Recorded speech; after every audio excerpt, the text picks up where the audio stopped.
आपको इटावा लिए चलते हैं। सीएम योगी आदित्यनाथ क्या कुछ कह रहे हैं, सुनते हैं। मैनपुरी लोकसभा क्षेत्र से भारतीय जनता पार्टी के प्रत्याशी श्री जयवीर सिंह जी,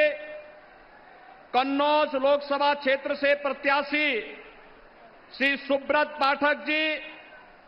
मंच पर उपस्थित प्रदेश सरकार के सभी मंत्रीगण, सभी माननीय जनप्रतिनिधिगण, भारतीय जनता पार्टी के सभी पदाधिकारीगण, भारी संख्या में इटावा, मैनपुरी और कन्नौज लोकसभा क्षेत्र से जुड़े हुए सभी मेरे मतदाता बहनों और भाइयों,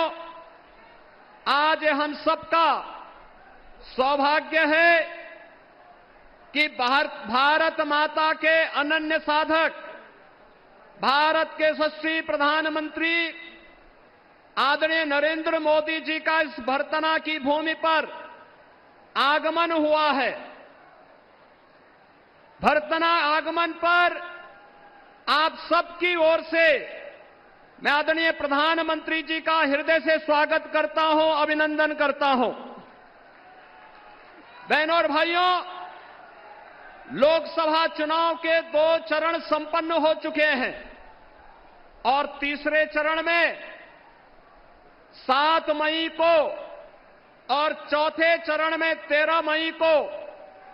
भारत की जनता जनार्दन के द्वारा लोकतंत्र के इस महापर्व में सहभागी बनकर के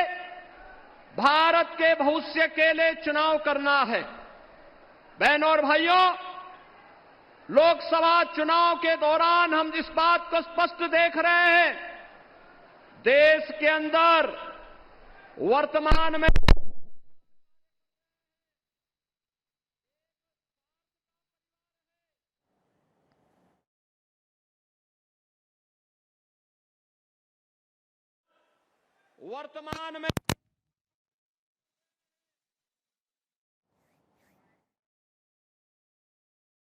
में सेंध लगाता है, नौजवानों के भविष्य के साथ खिलवाड़ करता है, भ्रष्टाचार जिनका संस्कार है और गरीब कल्याणकारी योजनाओं को कैसे गरीबों को वंचित करने का कार्य करती है, और दूसरी तरफ भारत के 140 करोड़ लोगों के भाग्य विधाता के रूप में भारत की सुरक्षा, भारत का सम्मान और भारत की समृद्धि के साथ दूसरी तरफ भारतीय जनता पार्टी नेतृत्व में मोदी जी का परिवार है। बहनों और भाइयों,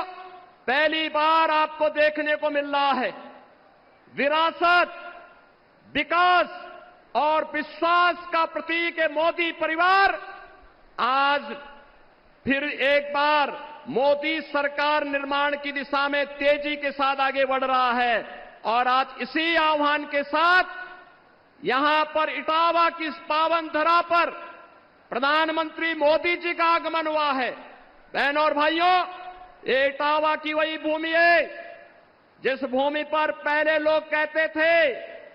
अयोध्या के बारे में कहते थे कि परिंदा भी पर नहीं मार सकता, लेकिन आज अयोध्या में आपने देखा है रामलला फिर से विराजमान होकर के हम सबको दर्शन दे रहे हैं। एक नया भोर हम सबके जीवन में आया है। पहले यहां पर किस प्रकार की स्थिति थी, विकास के कार्य ठप पड़े हुए थे, अराजकता थी, गुंडागिर्दी थी, बेटी और बहू, व्यापारी, कोई सुरक्षित नहीं था। लेकिन बहनों और भाइयों, आज नए भारत में आप देख रहे होंगे क्या सुरक्षा भी है, सम्मान भी है, विकास भी है। ये सामने ही आप देख रहे होंगे, आपके सामने ये बुंदेलखंड एक्सप्रेस वे है और यह क्षेत्र एक्सप्रेस वे के संजाल के साथ जुड़ करके हर घर नल योजना का लाभ भी प्राप्त कर रहा है। आज इस दृष्टि से विकसित भारत की संकल्पना में आप सब भी सहभागी बन सके, इस दृष्टि से आदरणीय प्रधानमंत्री जी 3 लोकसभा क्षेत्रों में मैनपुरी लोकसभा क्षेत्र जिसका चुनाव 7 मई को है, इटावा और कन्नौज लोकसभा क्षेत्र जिनका चुनाव 13 मई को है, इसके लिए आप सभी जनता जनार्दन के लिए, कमल के फूल के लिए समर्थन मांगने के लिए आपके बीच में यहां पर प्रधानमंत्री जी का आगमन हुआ है। इस वक्त